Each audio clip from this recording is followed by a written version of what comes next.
Paris a été libéré le 25 août par la 2e division blindée du général Leclerc et par les FFI du colonel Roll-Tanguy. Les Alliés ont débarqué en Provence le 15 août et ils remontent rapidement la vallée du Rhône en vue de faire leur jonction avec les Alliés qui, après la libération de Paris, foncent vers Blois et Orléans afin de couper la retraite aux forces allemandes qui remontent du sud de la France et essaient de rejoindre l'Allemagne. La résistance a reçu l'ordre de freiner la retraite de ces Allemands, et notamment d'une armée forte de 18 000 hommes sous les ordres du général Elster. C'est dans cette situation que le 31 août, des colonnes allemandes sont signalées à Celles-sur-Cher, se dirigeant vers Vierzon. La compagnie FFI du lieutenant Bernard Lehoux, alias Maurice, est en position sur les hauteurs de la Collinière-les-Avrais afin de guider et protéger les éventuelles avant-gardes américaines qu'on attend en provenance de Blois. Mais à 13 heures, une patrouille allemande se heurte à des FFI de Bernard Lehoux sur la route de la Collinière. Il y a combat avec des pertes allemandes, mais des survivants parviennent à rejoindre le gros de la colonne allemande qui arrive de Meune face au chemin du Berquin.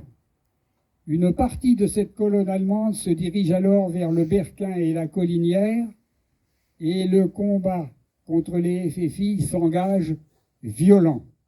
Les FFI, 80 hommes environ, doivent faire face à des centaines d'Allemands et sont obligés de se replier en direction du Fouzon après avoir épuisé leurs munitions. Les nazis se déchaînent alors contre les habitants du Berquin et de la Collinière. Les hommes sont alignés le long d'un fossé et menacés d'être fusillés. Le bilan de la journée est lourd.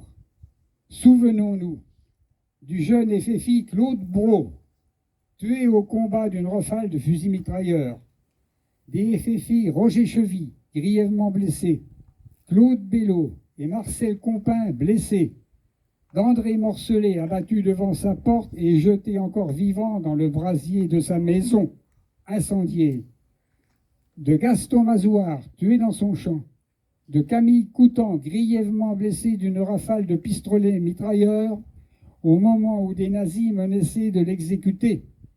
Les nazis ont incendié une partie du village, et notamment les maisons de la famille Morcelet, de Maxime et Bernard Berthier, de Camille Coutan, de Georges Baudin et de Georges Tiziou.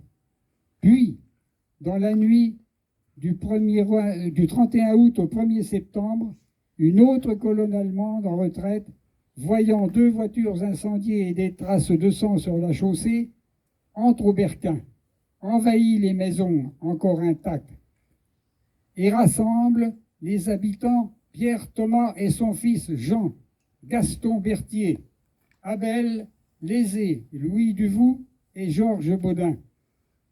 Les 6 hommes sont menacés et emmenés comme otages à marche forcée jusqu'à Saint-Julien, à 18 km. Louis Duvoux, ancien combattant de Verdun, perdit un sabot dès le départ. On l'obligea à continuer pieds nus. Faute de preuves contre eux, et leurs papiers étant en règle, ils sont relâchés. Le général Elster, dont les colonnes sont harcelées par la résistance et la Royal Air Force anglaise, finira par se rendre le 10 septembre au général Macon de la 83e division US et au colonel Chomel, chef d'état-major FFI. C'est ainsi qu'une armée de 18 000 hommes ne pourra pas rejoindre l'Allemagne et poursuivre les combats contre les Alliés. Mes souvenirs personnels sont évoqués dans un poème que j'ai nommé La Douce Vallée et que je me permets de vous lire. La douce vallée. La moisson est rentrée, la batteuse est passée. Une opportune pluie reverdit la prairie. La vigne, fait promesse de livrer ses richesses. Tout invite au bonheur dans la douce vallée. Et pourtant, à cette heure, la paix s'en est allée. Car dès les premiers tirs, il nous fallut sortir. Déjà, les 5 guerriers dévastaient le village. Dans la cour, l'officier aboyait avec rage. Aussitôt, un soldat sur le sol s'allongea, pointant sur nous son arme. Partout, c'était l'alarme. Collé le dos au mur, ma mère eut ce murmure. « Épargnez les enfants », dit-elle à l'allemand. D'un geste dérisoire, avec son arrosoir, grand-mère livrait bataille dans l'âcre odeur du feu où périt le bétail. Elle insultait ces gueux qui saccageaient sa terre, leur criait sa colère, insensible à son sort et méprisant la mort. Dans la maison voisine, plus haut sur la colline, un habitant blessé qui sur son lit gisait fut livré à la flamme sans aucun état d'âme. Un paysan, atteint par un tir de mitraille, soutenait en ses mains la plaie de ses entrailles. Leurs blessés évacués et mis en sûreté, submergés par le nombre, les combattants de l'ombre durent se replier et plus loin s'abriter. Hébétés d'être en vie, enfin nous pûmes fuir et regarder partir la colonne nazie qui retraitait sans gloire vers les ponts de la Loire, harcelée de combats, entravée pas à pas, et finit par se rendre au début de septembre. Tant d'années ont passé, beaucoup sont trépassés.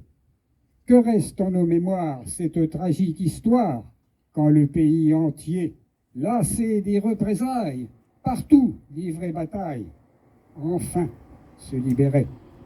Merci de votre attention.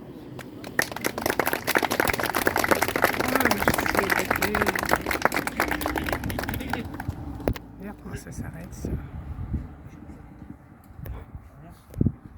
Merci beaucoup, Monsieur Berthier, pour nous avoir fait revivre cette dramatique histoire qui s'est déroulée le 31 août.